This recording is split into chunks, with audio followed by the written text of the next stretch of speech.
हमारे परमेश्वर वचन का परमेश्वर है। हमारे परमेश्वर ने अपना वचन हमें दिया है। वचन हमारे परमेश्वर का वचन है। ये दोनों बात समझ में है ना। परमेश्वर वचन का परमेश्वर है। वचन परमेश्वर का वचन है। तो परमेश्वर से हम वचन को अलग नहीं कर सकेंगे। वचन से परमेश्वर को भी उतना घनिष्ठ रिश्ता परमेश्वर और वचन में है। उस वचन का परमेश्वर, हाँ, त्रिएक जीवित ईश्वर परमेश्वर का मैं धन्यवाद करता हूं। और जीवित वचन होकर जगत में शरीर धारण किया हुआ हमारे प्रभु यीशु मसीह के पवित्र नाम में आप सबको मसीही वंदना। जय मसीह की। परमेश्वर के पावन कदमों पर हमें एकत्रित होने का अवसर प्रभु ने फिर से हमारे जीवन में प्रदान किया है। तो आपको मालूम है कि हम सोमवार सोमवार परमेश्वर की वचन के बारे में सीख रहे हैं। वचन के 3 अवस्थाओं के बारे में हम सीखे थे। परमेश्वर की मुख से निकलने वाला वचन, शरीर धारण किया हुआ वचन, अब हम देख रहे हैं लिखित वचन। लिखित वचन परमेश्वर की मौखिक वचन समय समय पर परमेश्वर बोलता है और परमेश्वर के लोगों से परमेश्वर बोलता है। कभी परमेश्वर दुश्मनों से बोलता है। और इतना भी नहीं कि परमेश्वर मनुष्यों से ही बोलता हो, परंतु स्वर्गदूतों से भी परमेश्वर बातें करता है। मतलब बोलता है, बातें वार्तालाप नहीं होता, बात करता है। शैतान और उसकी दूतों को भी हमारे परमेश्वर आज्ञा देता है। और सारे सृष्टि से भी परमेश्वर बातें करता है। चेतन अचेतन वस्तुओं से, सारे सृष्टि से भी। तो हम परमेश्वर के मौखिक वचन के बारे में सीखे थे। हमारे लिए भी समय समय पर परमेश्वर के मौखिक वचन निकलता है और परमेश्वर हमसे भी और हमारे लिए भी बातें करता है। हमसे भी और हमारे लिए भी। और वचन का दूसरा रूप था, हमने देखा, देहधारी वचन। उसको जीवित वचन करके भी कहा है। यूहन्ना की सुसमाचार 1 का 14वीं वचन में वचन देहधारी हुआ लिखा है। लेकिन पहला यूहन्ना पहला अध्याय की पहले वचनों में जीवित वचन के बारे में लिखा है। तो वो प्रभु यीशु मसीह है। देहधारण किया गया परमेश्वर का वचन हमारे प्रभु यीशु मसीह है। उन दोनों के बाद अब हम परमेश्वर के लिखित वचन या परमेश्वर के वचन बाइबल के बारे में सीख रहे हैं। बाइबल के बारे में। तो हम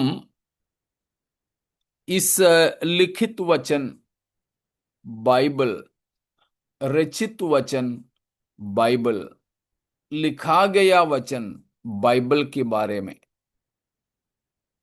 पिछले हफ्तों से सीख रहे थे कि सबूत क्या है, प्रमाण क्या है कि बाइबल परमेश्वर की प्रेरणा से रचा गया परमेश्वर का वचन है।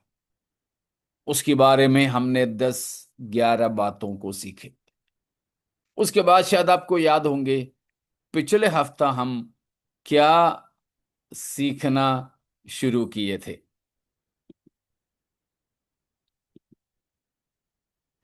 परमेश्वर का वचन किस चीज से, किस किस के ऊपर है? हाँ, परमेश्वर की वचन की अतीतता, परमेश्वर की वचन कितना अतीत है, ऊंचा है, उस बात को हम मनन किए या मनन कर रहे थे।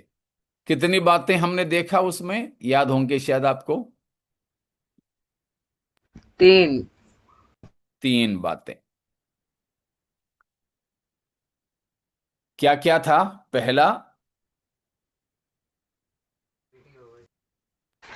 कलीसिया के ऊपर। परमेश्वर की वचन कलीसिया के अतीत है। दूसरा,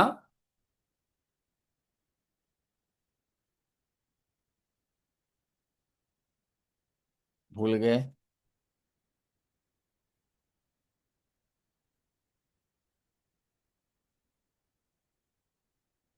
नहीं लिखा था रोहन? अ, इंसानी समझ। हाँ, अबाउ ह्यूमन रीसन, मनुष्यों के बुद्धि से परे हैं परमेश्वर का वचन, बुद्धि से परे हैं। कितने भी बड़े बुद्धिमान हो, परमेश्वर की वचन मानव बुद्धि से परे हैं। हाँ, तीसरा, about like church traditions and cultures.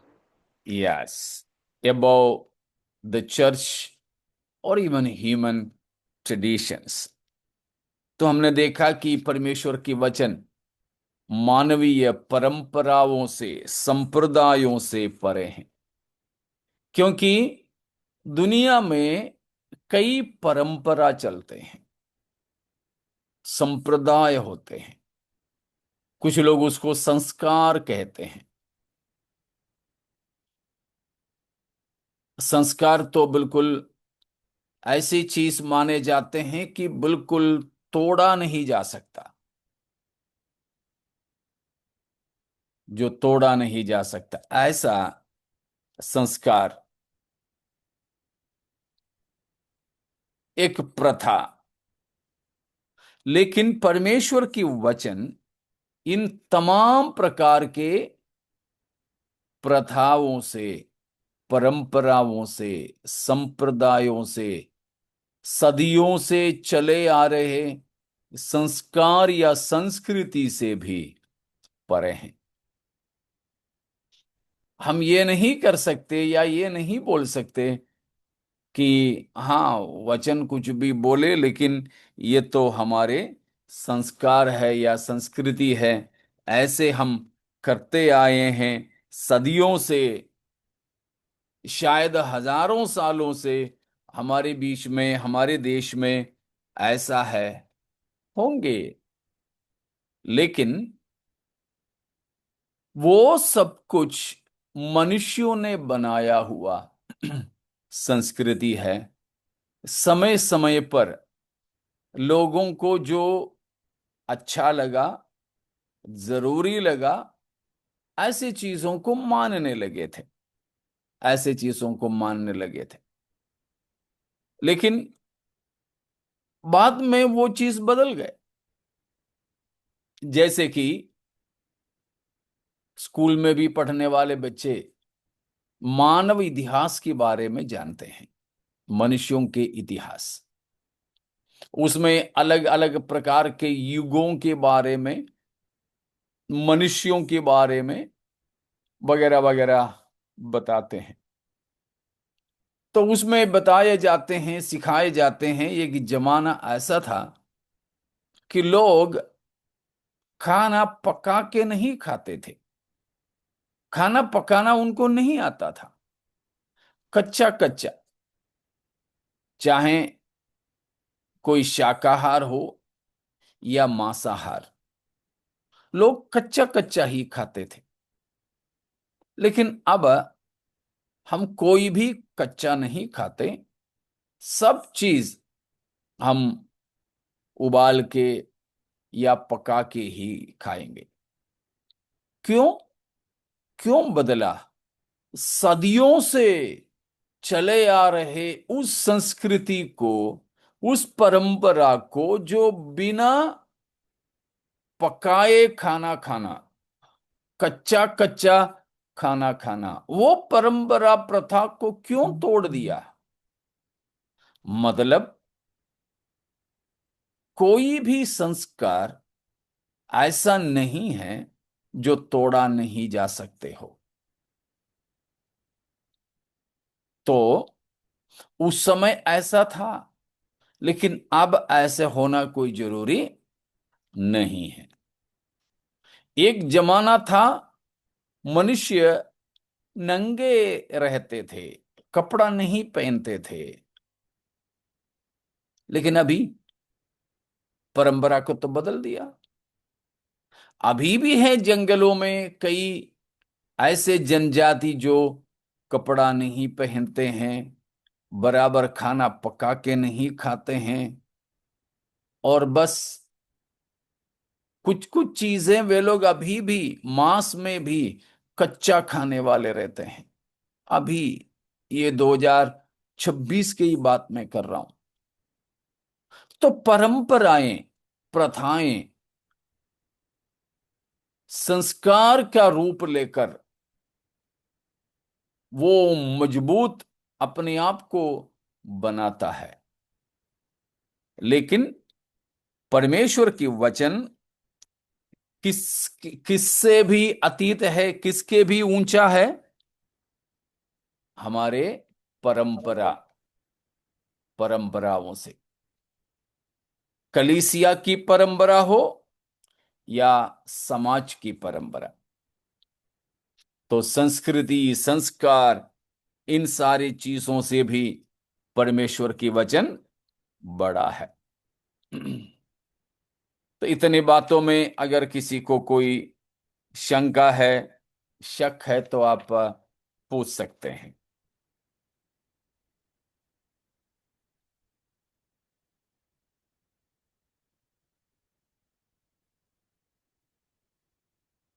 ठीक है, अगर कुछ नहीं तो हम चौथी बात पर चलते हैं,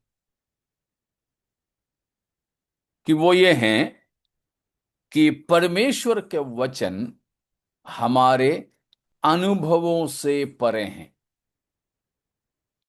the word of God, the written word is above human experiences, human experiences।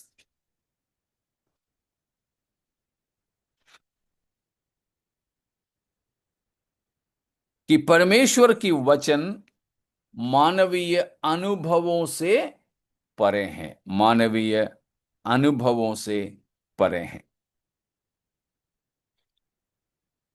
तो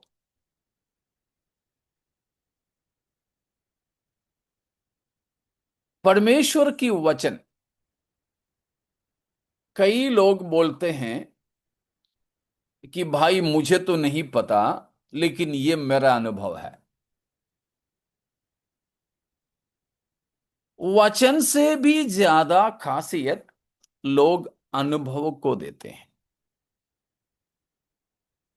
लेकिन जानिए, हमारे अनुभव नीचे हैं और परमेश्वर की वचन हमारी अनुभवों से भी परे हैं, अनुभवों से परे हैं।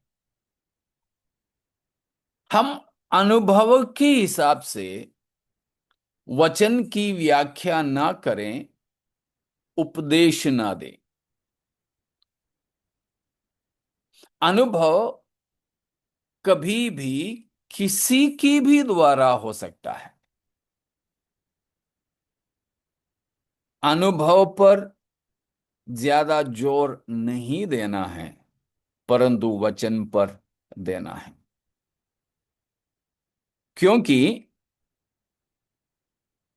हम जानते हैं, हमारे हमारे बीच में भी कई ऐसे लोग हैं जो प्रचार वगैरह भी खुलेआम करते समय यह बोलते हैं कि एक विचार को दूसरा विचार से काट सकता है, एक अभिप्राय को दूसरे अभिप्राय से खंडन कर सकता है। ऐसे बोलते बोलते में आखिरी में बोलते हैं, लेकिन अनुभवों को कोई खंडन नहीं कर सकता। हाँ, सही है, अनुभव की खंडन हम नहीं करते हैं। कि आप बताते हैं कि मेरा साथ ऐसा हुआ, हुआ होगा जरूर, उसके लिए मना नहीं करेंगे हम। क्योंकि जो अनुभव आपको हुआ वो आपको हुआ, मुझे नहीं हुआ, तो मैं आपके अनुभव की तिरस्कार नहीं कर सकता। लेकिन कोई भी अनुभव को हम आत्मिकता का एक पोशाक पहनाना है, तो वो अनुभव वचन के अनुसार खरा उतरना चाहिए। वचन के अनुसार खरा उतरना चाहिए।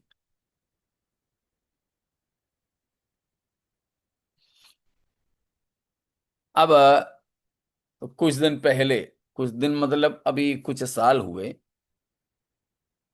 अफ्रीका के किसी एक देश में और उस देश के एक शहर में ऐसा हुआ, एक पास्टर, वो भी बड़ा नामी पास्टर है, बड़ा चमत्कार वगैरह करने वाला, भविष्यद्वक्ता, वो 2 या 3 महिलाओं के साथ में अवैध रिश्ता बनाया। आखिरी में उसको पकड़ा, गिरफ्तार किया, पुलिस और कचहरी में उसको दाखिला किया। तो कचहरी में जाओगे तो न्यायाधीश पूछता है, तुमने क्या ऐसे किया है? किया है। तो फिर पूछेगा क्यों? ये भाई साहब ने बड़ा विचित्र बात कह दिया। बोला कि एक आत्मा ने मेरे से कहा, तुम जाकर के ऐसा ऐसों के साथ रिश्ता बनाओ। ना कोई कोर्ट कचहरी पुलिस उसकी वो अनुभव का खंडन कर सके।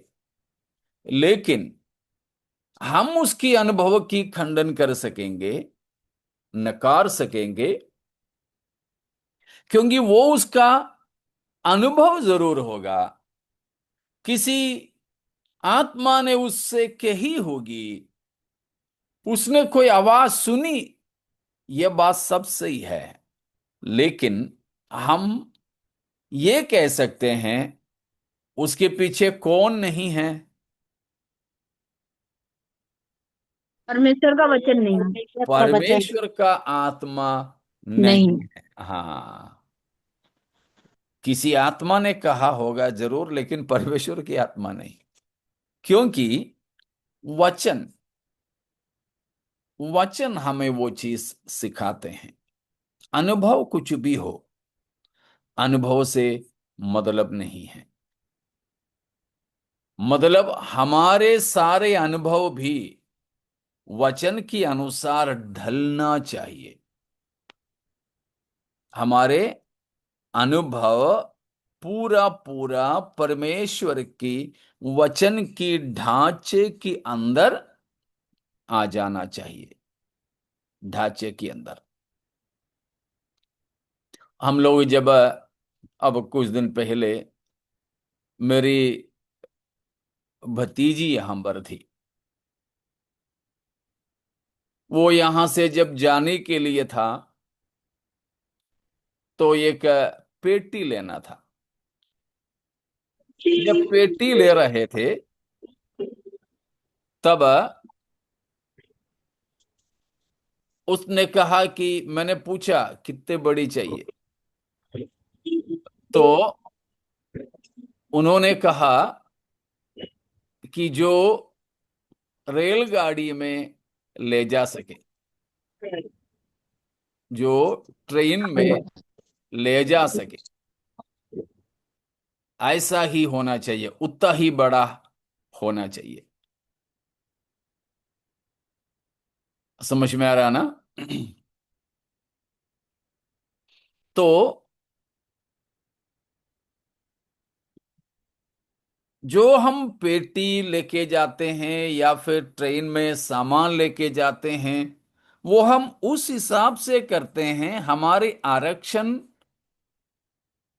की सीट की नीचे वो आ सके। पेटियां बनाते भी ऐसे हैं। आपने देखा कि कई सड़कों पर ऊपर से पुलिया जाते हैं, शायद रेल के पुल है, या फिर कहीं कहीं फ्लाईओवर्स हैं कि ऊपर से दूसरे तरफ जाने की पुल बने हैं। अभी शहरों में तो ऐसा बहुत मिलेगा। और रोड में, सड़कों पर बड़े बड़े ट्रक भी चलते हैं जिसकी ऊंचाई बहुत ज्यादा है, और बहुत बड़े बड़े कंटेनर को रख करके जाने वाले। लेकिन कोई ट्रक वाला सोचता है कि चलो इसकी ऊंचाई थोड़ा सा और बढ़ा दे,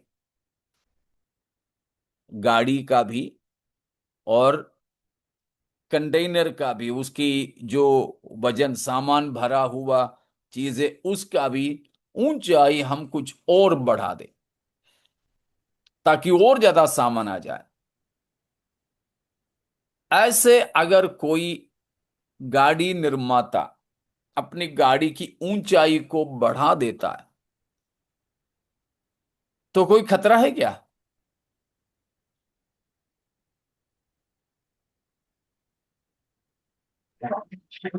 गाड़ी पास नहीं हो।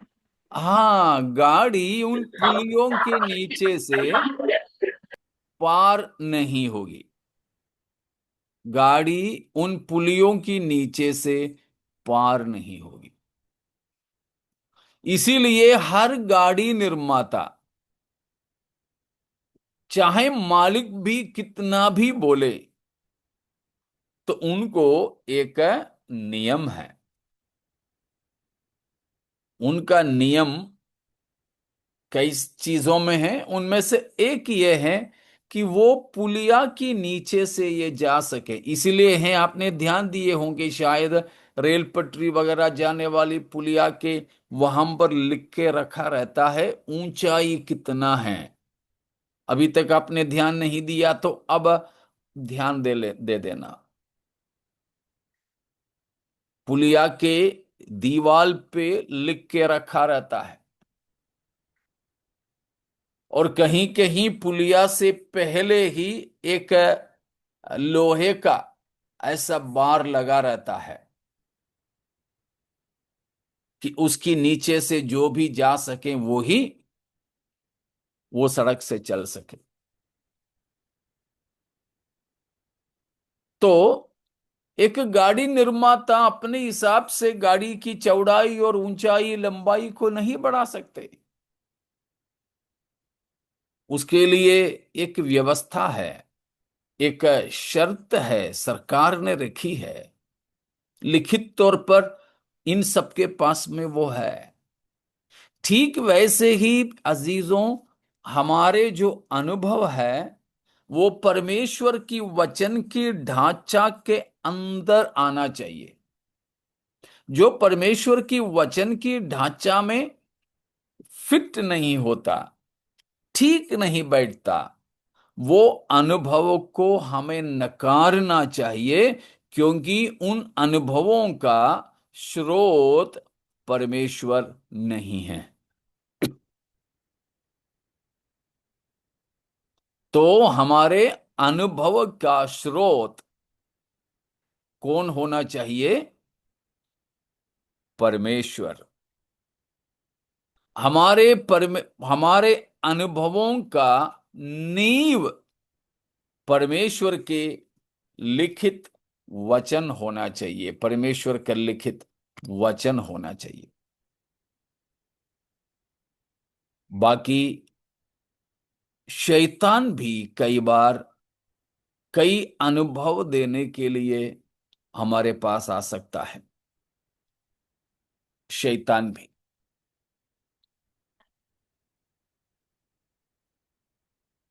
दूसरा कुरिन्थियों 11वां अध्याय में पौलुस उस बात को बताता है।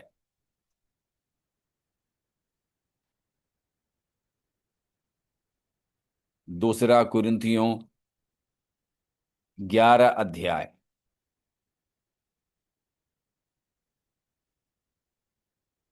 उसकी 13। क्योंकि ऐसे लोग झूठे प्रेरित और छल से काम करने वाले और मसीह के प्रेरितों का रूप धरने वाले हैं। झूठों के बारे में बताया है। वे अपने आप को ऐसे दिखाते हैं यहां तक यीशु मसीह के प्रेरित हैं।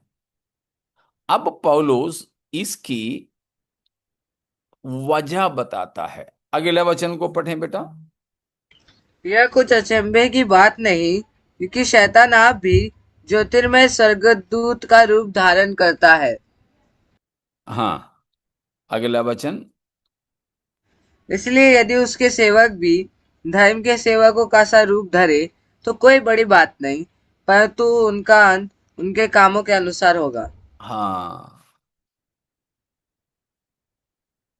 शैतान भी परमेश्वर के रूप धारण कर आता है।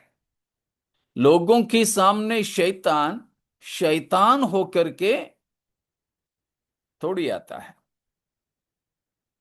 आपको मालूम है ना, हमारे पूर्व माता पिता अदम हव्वा, उनके पास शैतान आकर के क्या कहा?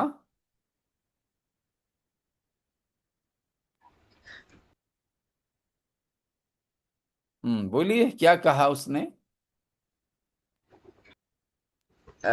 जब इस पेड़ का फल खाओगे तो तुम परमेश्वर के समान हो जाओगे।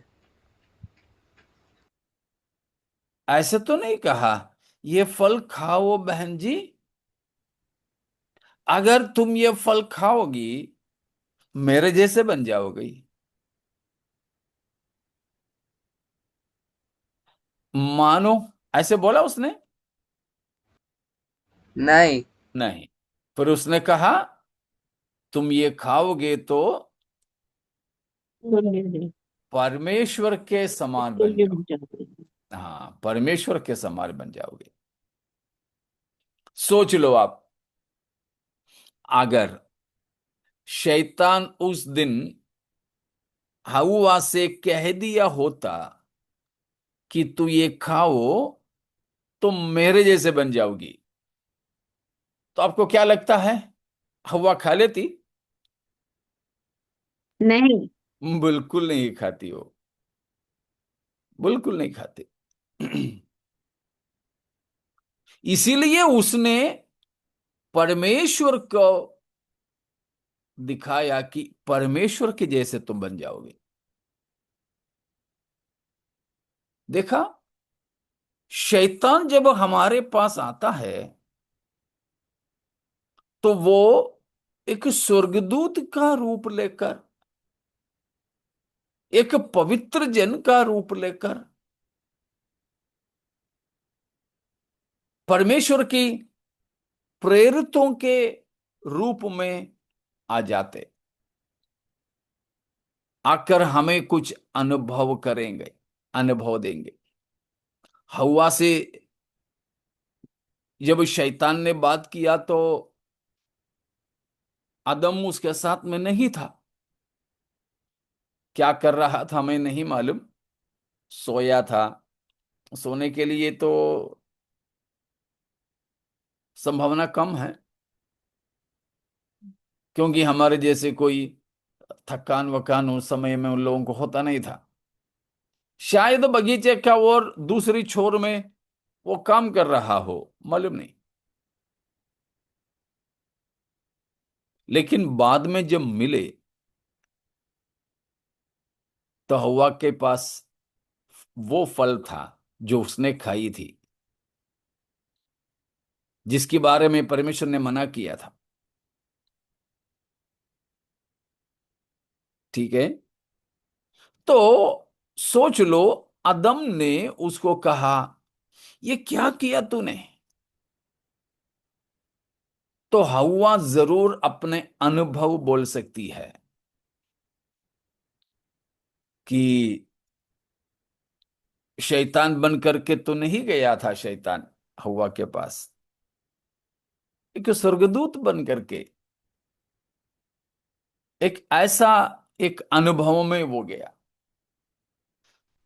तो हवा का अनुभव थी कि उससे किसी ने इस तरह बात किया कि ये फल खाओ, आंखें खुल जाएंगी, परमेश्वर के समान तुम बन जाओगी। अनुभव था, हम उसको नकार नहीं सकते। लेकिन ये हम बोल सकते हैं कि वो अनुभव परमेश्वर की तरफ से नहीं था, परमेश्वर की ओर से नहीं था। इसीलिए हम कैसे जानेंगे कि वो परमेश्वर की ओर से नहीं था? जल्दी जरा सोचिए। वो वचन के अनुसार नहीं। वचन के अनुसार नहीं था। उस समय में कौन सा वचन था? उस समय बाइबल तो था नहीं।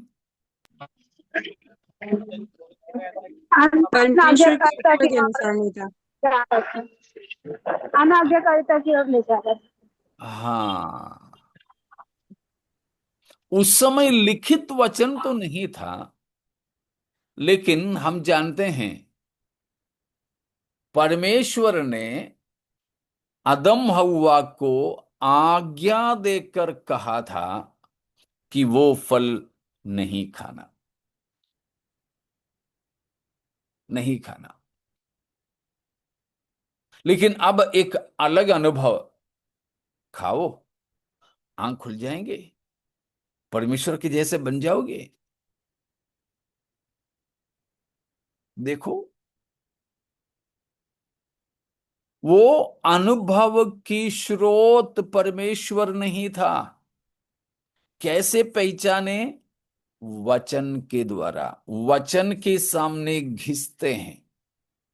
एक सोनार के पास में सोना मिल जाए तो वो पहले घिसता है, टेस्ट करके देखता है कि ये असली है या नकली है।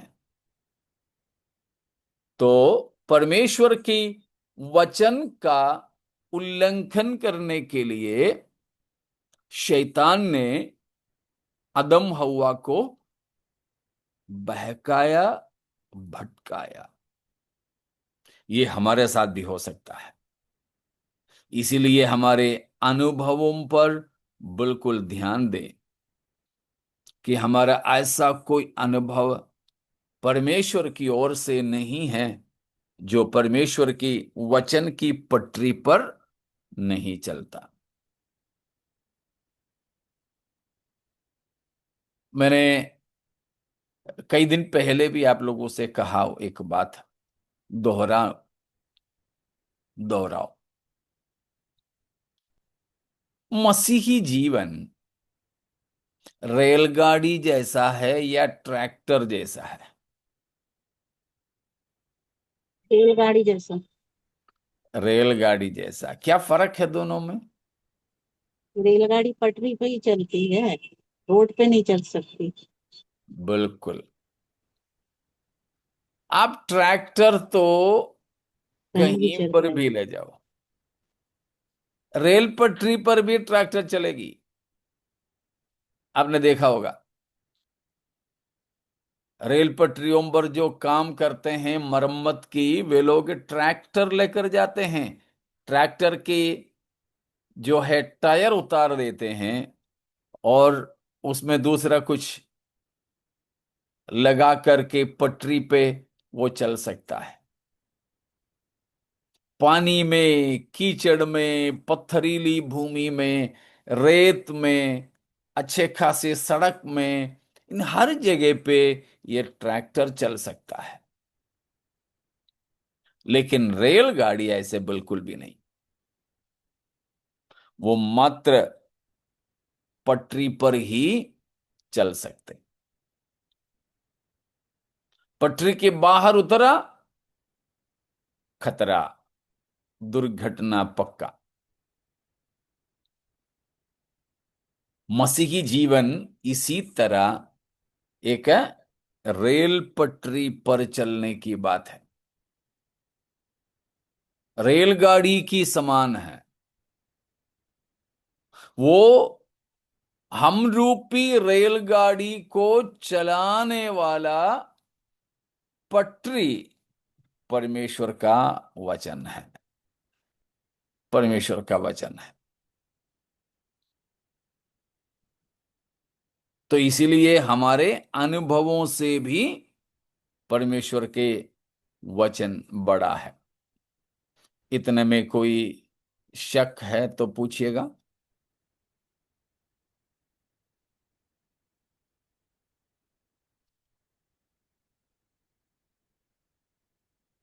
कुछ नहीं लगता है तो फिर हम आगे जाएंगे। पांचवी बात, the word of God is superior to the church leaders या चर्च लीडरशिप। कलीसिया के नेतृत्व या कलीसिया की अगुओं से भी वचन बड़ा है। तो सवाल ये होता है कि कलीसियाओं के अध्यक्ष लोग बड़े हैं या ये बेचारा बाइबल बड़ा है?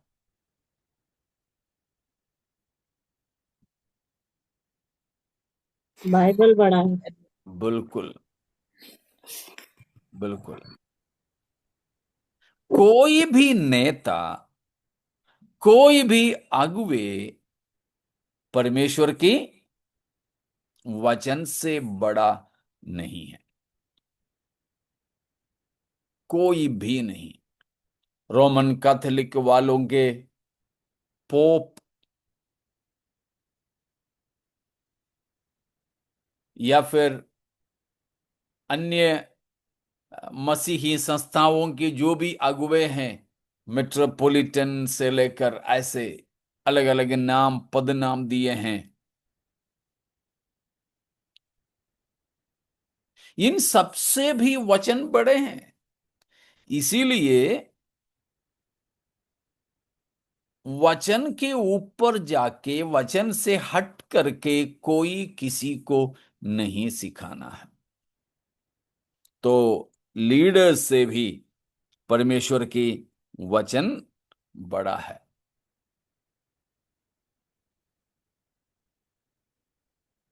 ठीक है।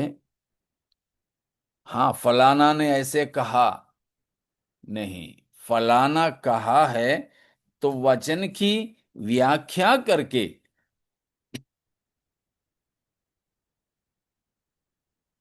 कोई भी अगुवा दे सकता है। वचन की व्याख्या करके दे सकता है। लेकिन अपना कुछ डाल के नहीं दे सकता। ठीक है, समझ में आया ना?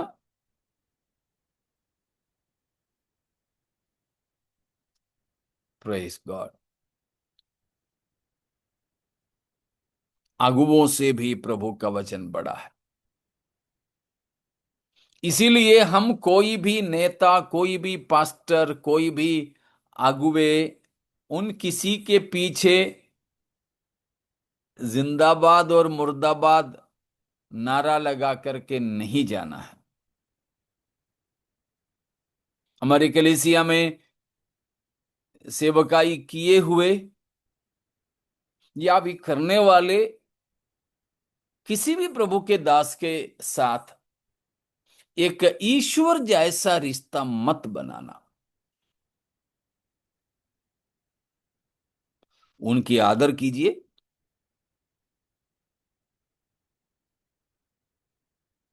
लेकिन कितने भी हम आदर सम्मान करने वाले लोग भी अगर वचन के पटरी से हट करके चले, उनके साथ नहीं रुकना हमें। Praise God. समझ में आ रहे होंगे।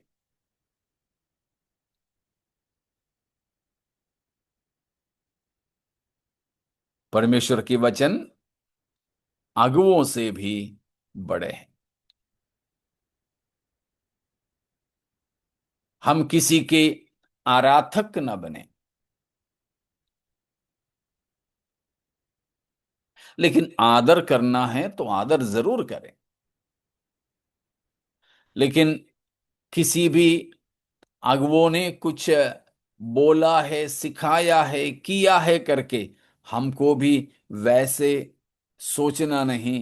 वचन के सबूतों के ऊपर हमें चलना है।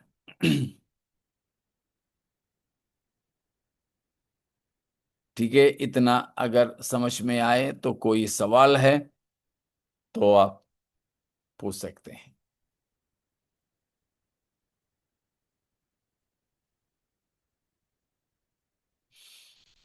कोई सवाल और शक नहीं है, मैं समझता हूं। तो फिर हम अगली बात पर जाएंगे। क्या है?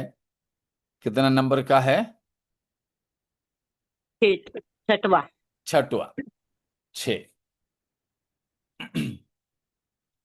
परमेश्वर की वचन हमारे एहसासों भी बड़ा है। हमारे एहसास से भी बड़ा है परमेश्वर की वचन।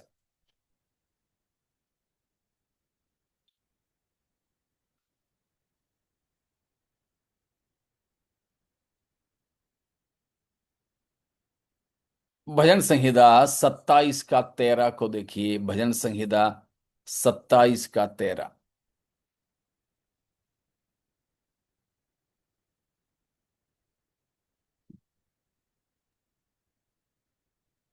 यदि मुझे विश्वास न होता कि जीवितों की पृथ्वी पर यहोवा की भलाई को देखूंगा, तो मैं मूर्छित हो जाता।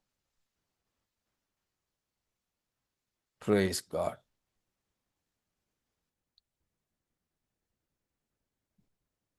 उसका एहसास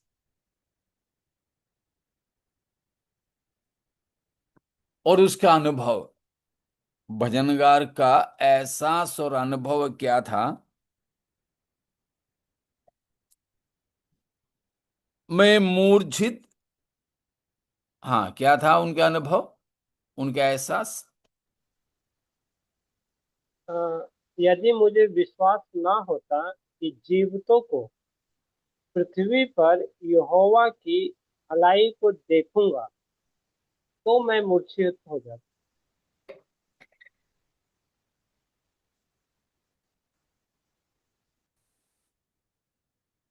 उस व्यक्ति का, भजनकार, उनका विचार, उन्होंने जो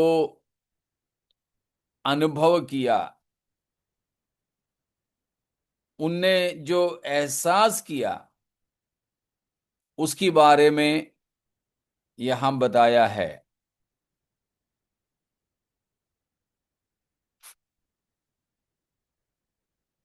उसकी मुझे ये पूर्ण निश्चय है कि मैं इसी जीवन में यहोवा की कृपा दृष्टि का अनुभव करूंगा।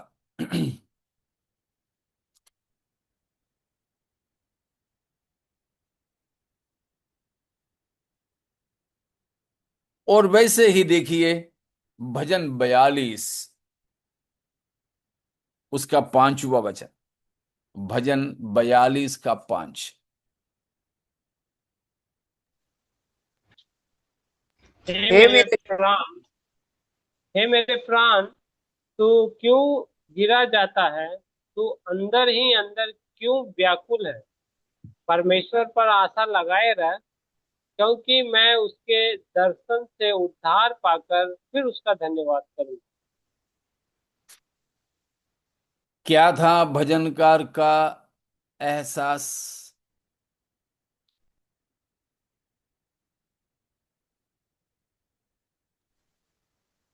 परमेश्वर का दर्शन पाना।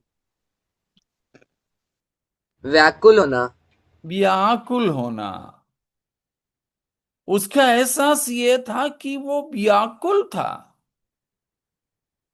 हे मेरे मन, तू क्यों व्याकुल या मुरझा जाता है?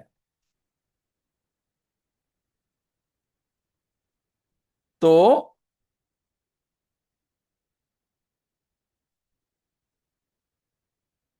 उनने कहा है, उनके एहसास ये था,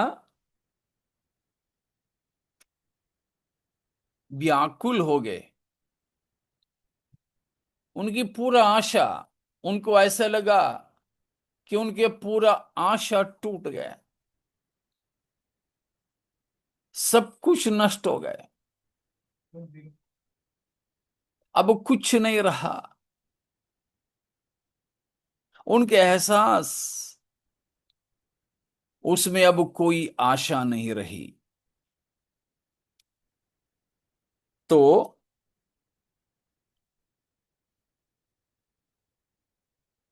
उसका छठवां पद भी देखिए, छठवां पद,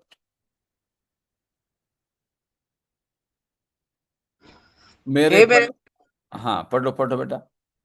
हे मेरे परमेश्वर, मेरा प्राण मेरे भीतर गिरा जाता है। इसलिए मैं यरदन के पास के देश से और हरमोन के पहाड़ों और मिसगार की पहाड़ी के ऊपर से तुझे स्मरण करता हूँ। हे मेरे परमेश्वर, मेरे अंदर खिन्न है मेरा प्राण, मेरे अंदर से मैं गिरा जा रहा हूं, बहुत व्याकुल हूं मैं। देखा, उस भक्त का एहसास ऐसा था। तो प्यारो, ऐसे कई प्रकार की एहसासें, फीलिंग्स हमें हो सकता है, लेकिन हमको कैसे भी लगे उससे मतलब नहीं।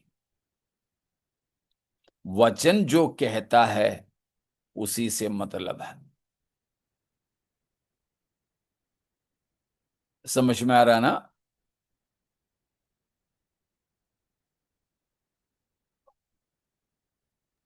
जी पास्टर परमेश्वर, जी। परमेश्वर के वचन हमारे एहसास, हमारी फीलिंग, हमारी सोच, हमारी विचार, इन सारी चीजों से भी परे हैं।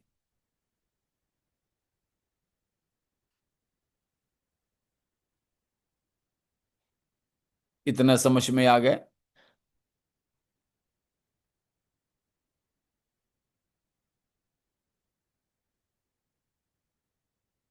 कोई शक है इतने में? कोई सवाल है?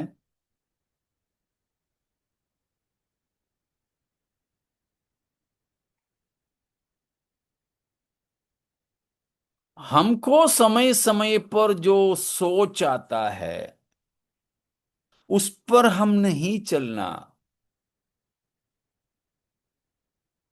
लेकिन हमारी सोच, विचार, एहसास, इन सारी चीजों को परमेश्वर की वचन के अंतर्गत लेकर जाना, यीशु की प्रभुता के अधीन कराना।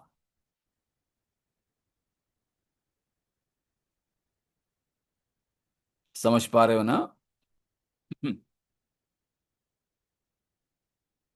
हमारे मन में कई विचार और एहसास आ सकता है, कई प्रकार की बातें हमको ऐसा लगता है, बोलते हैं ना, मुझे लगता है। तो लिखने वाले ऐसे कई बातें होंगे, हाँ लग रहा है मुझे ऐसे, लेकिन उससे हम कोई निष्कर्ष में न पहुंचे। हमको जो लग रहा है ना, तो उससे कोई निष्कर्ष में ना पहुंचे, कोई निर्णय में ना पहुंचे, कोई कंक्लूजन ना करें।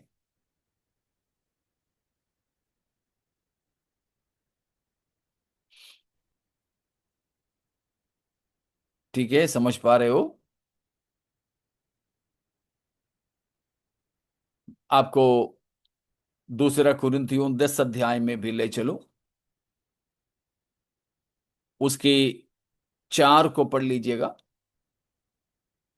दूसरा कुरिन्थियों 10 का 4। क्योंकि हमारी लड़ाई के हथियार शारीरिक नहीं, पर गढ़ों को ढा देने के लिए परमेश्वर के द्वारा सामर्थी है।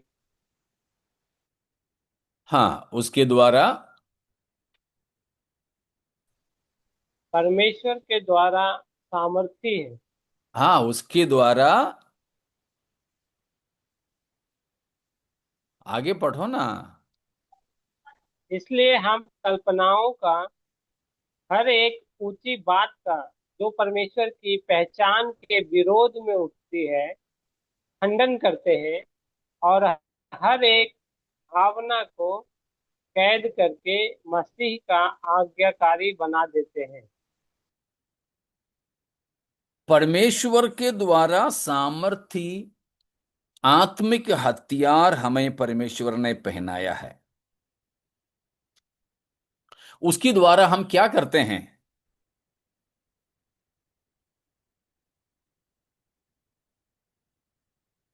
हर हर उस बात को जो उठते उसका खंडन करते हैं। आप हर बात का तो नहीं करते। हर एक ऊंची बात को जो परमेश्वर की पहचान के विरोध में उठता है। हाँ, मतलब वहां होने वाली या वहां करने वाली बात को देखो। वहां बताया है कि पहला कुछ को कुछ को तो गिरा देते हैं और कुछ को बंदी बना देते हैं, और चौथा वचन में हमने पढ़ा कुछ को ढा देते हैं। ढा देना, फिर खंडन करना, फिर कैद करना, चौथा आज्ञाकारी बनाना। किन बातों को, किन चीजों की, किन किन बातों को ढा देते हैं? हमारी कल्पनाओं को, विचारों को। वितर्क। हाँ, विचारों को। हाँ, हमारे भीतर, हमारे अंदर, हमारी सोच, विचार, कल्पना में एहसास में उठने वाली ऐसी बातें जो परमेश्वर की पहचान के विरोध में हैं, उन चीजों को एक गढ़ जैसा हम ढा देते हैं, काटते हैं, खंडन करते हैं और कब्जा करके आज्ञाकारी बना देते हैं।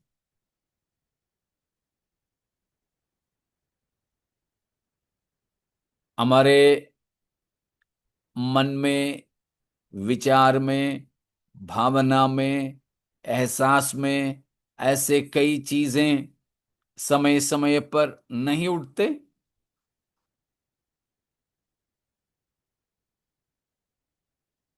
तो हम क्या करते हैं?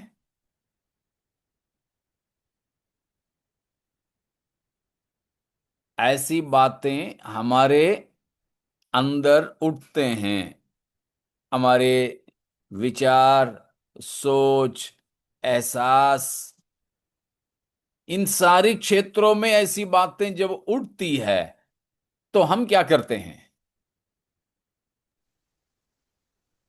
वचन वचन को समझकर बराबर है क्या देखते हैं। बढ़िया, सब लोग ऐसे करते हैं।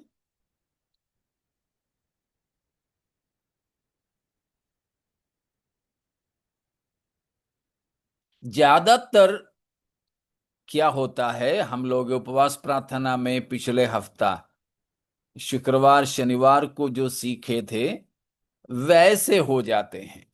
इफिसियों 2 का 3 वचन में जैसे बताया है वैसे हो जाते हैं कि हम अपने शरीर और मन की लालसाओं को पूरा करते हुए घूमते हैं, चलते हैं।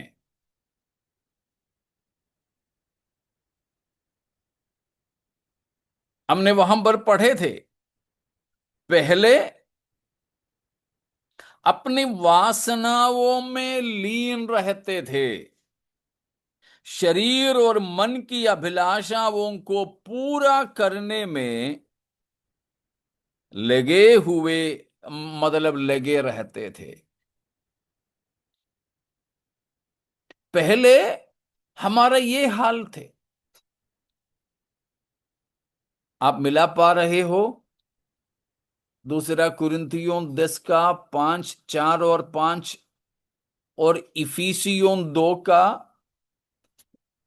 3 या 1, 2, 3, 4, इन वचनों को मिला पा रहे हो आप?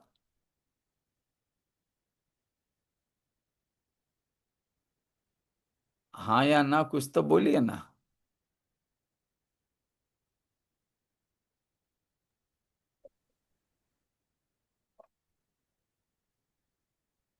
आपकी चुप्पी से मैं क्या समझूं? अंकल जी फिर से बता दीजिए ये वाला। तो इतना देरी क्यों लगा रहे फिर?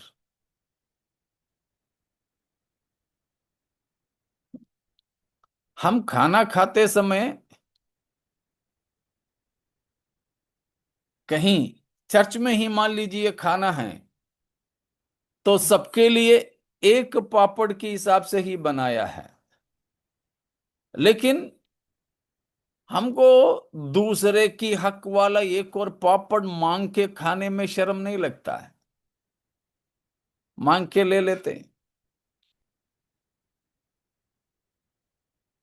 कभी कभी ऐसे होते हैं शादी वगैरह में भी,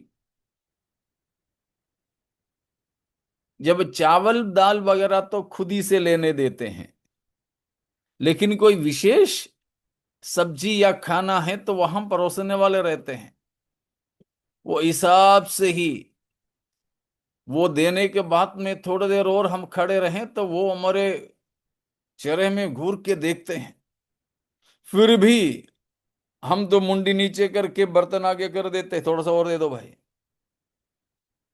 तो परमेश्वर की वचन समझ में नहीं आया तो पूछने में शर्म आना नहीं चाहिए। समझ पा रहे हो ना? तो दूसरा कुरिन्थियों 10 का 4 और 5 में पौलुस प्रेरित ने बताया कि वे परमेश्वर ने दिया हुआ रूहानी औजारों के द्वारा, आत्मिक हथियारों के द्वारा 4 काम को करते हैं। पहला काम है गढ़ों को ढा देना। दूसरा, कुछ विचारों के खंडन करना। तीसरा, कैद, भावना को कैद करना। भावना को कैद करना। और चौथा, उसे मसीह की आज्ञाकारी करना। आज्ञाकारी बनाना। देखा, 4 काम। यही है आत्मिक मल्लयुद्ध। इसका नाम है आत्मिक मल्लयुद्ध। This is the spiritual warfare.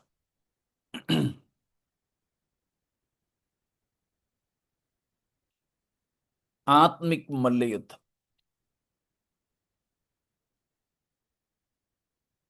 तो ये गढ़ कहां बना हुआ है?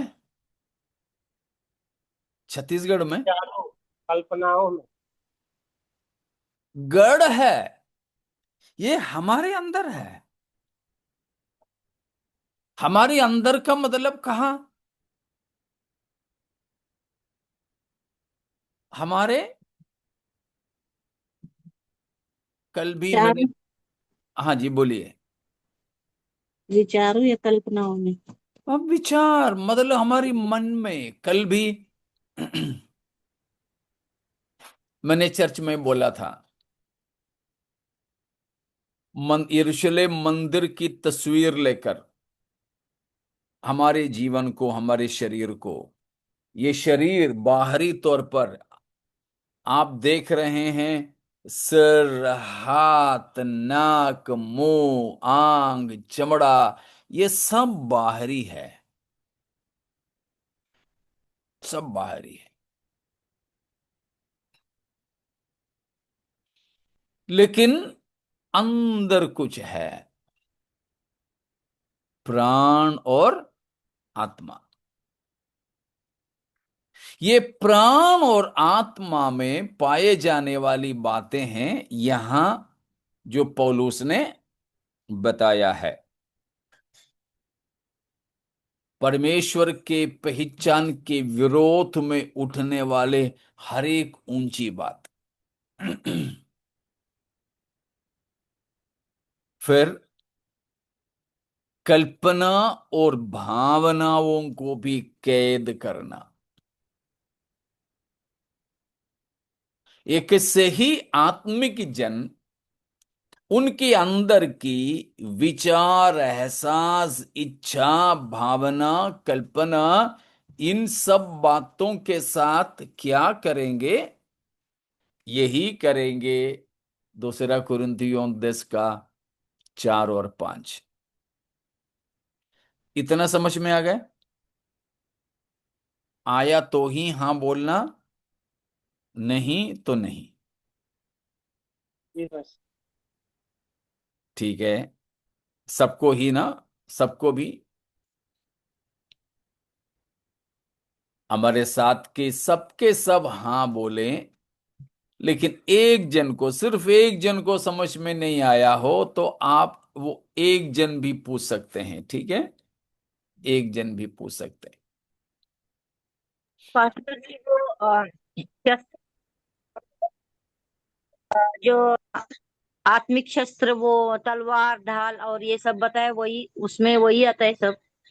हाँ जी, इफिसियों 6वें अध्याय में भी जो हथियार बनाया है वो सब इसी में आता है।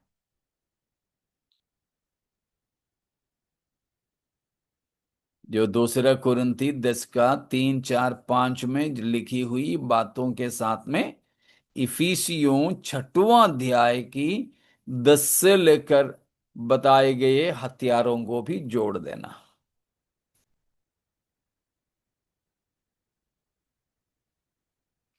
ठीक है।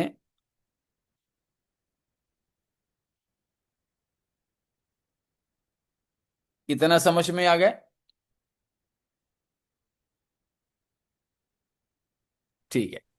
आया समझ। ठीक है। अब इफिसियों 2 में चलेंगे हम। उधर भी बात मन ही मन की है। उधर भी बात तो मन ही मन की है।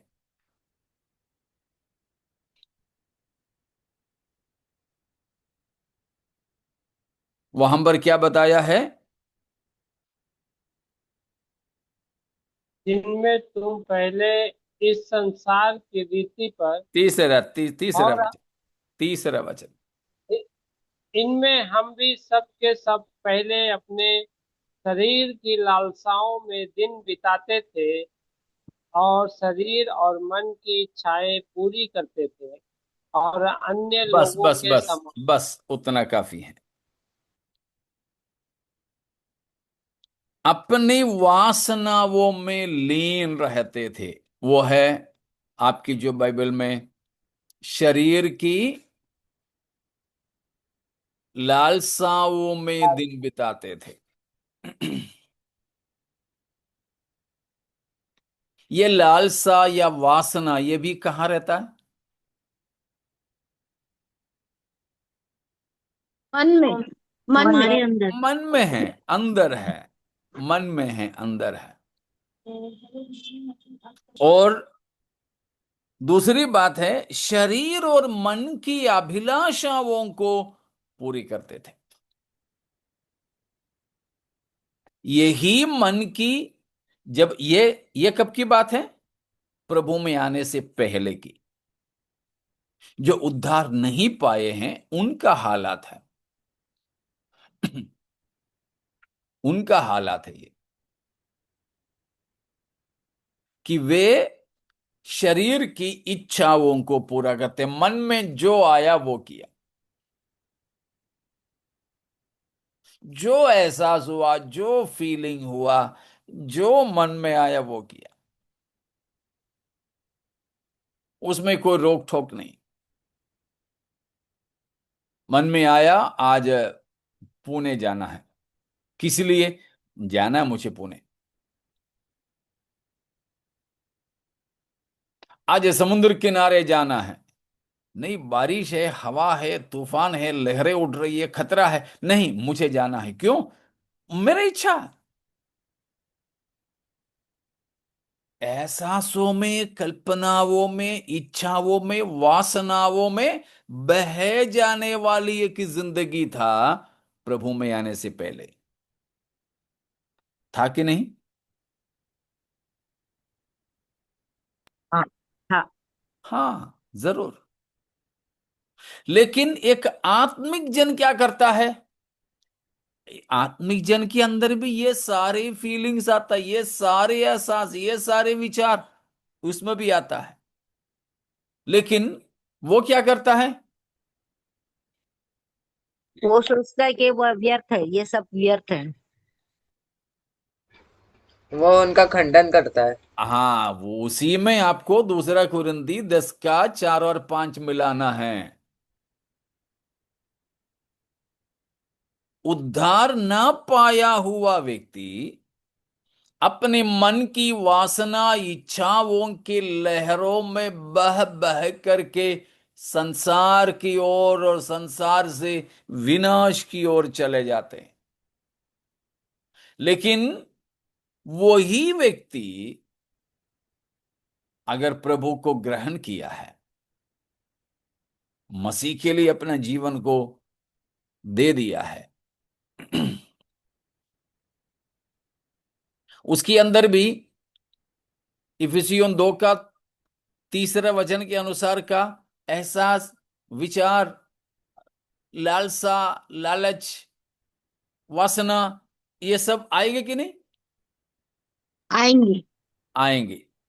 लेकिन करेंगे क्या? जैसे इफिसी 2 में था, उन्हीं में बह बह करके जाते थे, वही काम करेंगे? नहीं, कुरंती नहीं। में जो 4 बातें हैं वो करेंगे। हाँ, ये हैं ये दोनों मिलाने का मतलब। अब समझ में आ गए? नहीं आया तो और पूछिए, कोई दिक्कत नहीं। आया समझ में अंकल जी अभी। आ गया समझ में?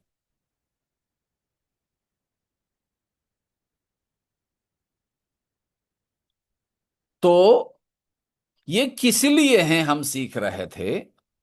ये इसीलिए कि हमारे एहसासों से भी बड़ा है परमेश्वर का वचन। तो परमेश्वर के वचन 6 चीजों के ऊपर बड़ा है, हमने अभी तक देखा।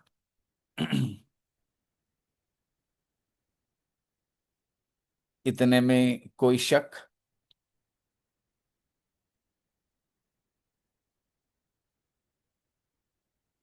नहीं?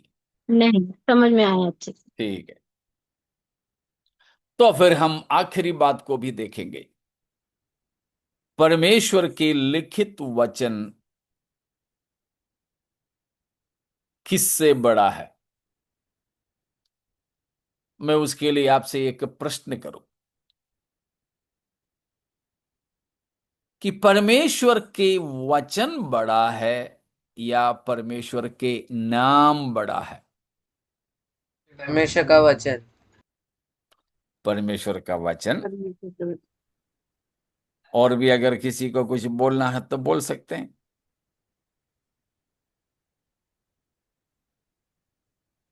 परमेश्वर का वचन ही बड़ा है, वचन ही बड़ा है। क्योंकि परमेश्वर ने अपने बड़े नाम अपने से भी नाम से अपने वचन को वचन महत्व को दिया महत्व है। दिया। बहुत बढ़िया, बहुत बढ़िया। स्वरूप सिस्टर और आशा, बहुत अच्छा आपने कहा। भजन संहिता 138 का दूसरा वचन, Psalms 138 वर्स 2। मैं तेरे पवित्र पढ़ लो रोहन। मैं तेरे पवित्र मंदिर की ओर दंडवत करूंगा और तेरे करुणा और सच्चाई के कारण तेरे नाम का धन्यवाद करूंगा, क्योंकि तूने अपने वचन को अपने बड़े नाम से अधिक महत्व दिया। Praise God.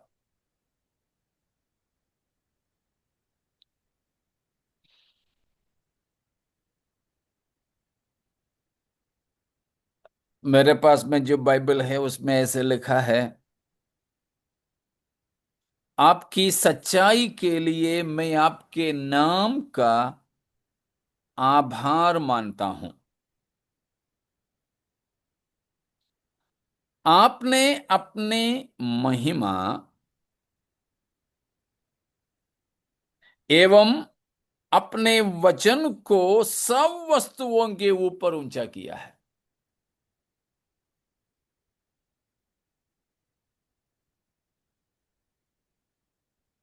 परमेश्वर के नाम से भी ऊंचा है परमेश्वर का वचन। वो है सातवां आखिरी। परमेश्वर के नाम से भी ऊंचा है परमेश्वर का वचन,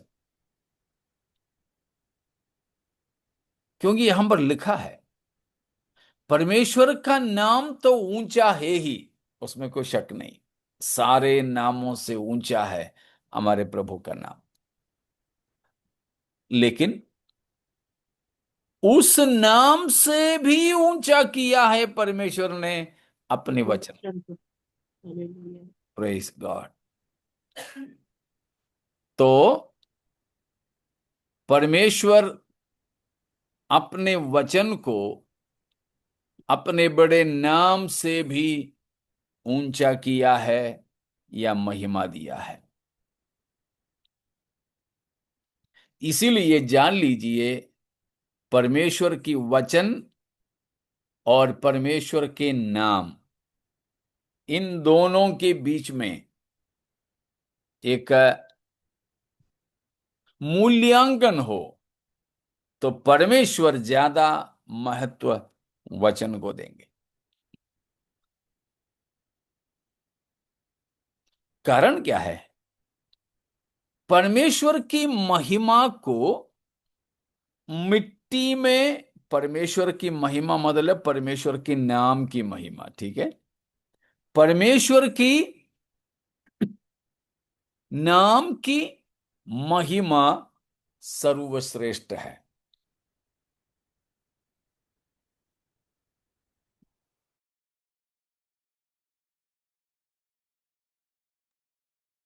परमेश्वर के नाम की महिमा सर्वोच्च है, लेकिन परमेश्वर की वचन को परमेश्वर ने उससे भी ऊंचा किया है। हालेलुया। उसका मतलब परमेश्वर के नाम को मिट्टी में मिलने दे तो भी परमेश्वर अपने वचन को कभी तोड़े जाने के लिए नहीं देंगे। Praise God. तो प्यारों, परमेश्वर की वचन उतना महत्वपूर्ण है, लेकिन परमेश्वर की इस लिखित वचन की ये 7 प्रकार की उच्च स्तरीय अवस्था हम समझते हुए उस वचन के आधार पर जीने के लिए खुद को समर्पण करें। हमारे प्रभु परमेश्वर की लिखित वचन हमारे हाथों में प्रभु ने दिया है, उसको कभी तुच्छ जाने न जाए, तुच्छ जानने के लिए न दे। हमारे जीवन को हम समर्पित करें परमेश्वर के वचन के अनुसार अपना जीवन को व्यतीत करने के लिए खुद को सौंपते हुए हम प्रार्थना में जाएंगे। परमेश्वर इन वचनों के द्वारा हमें आशीषित करें।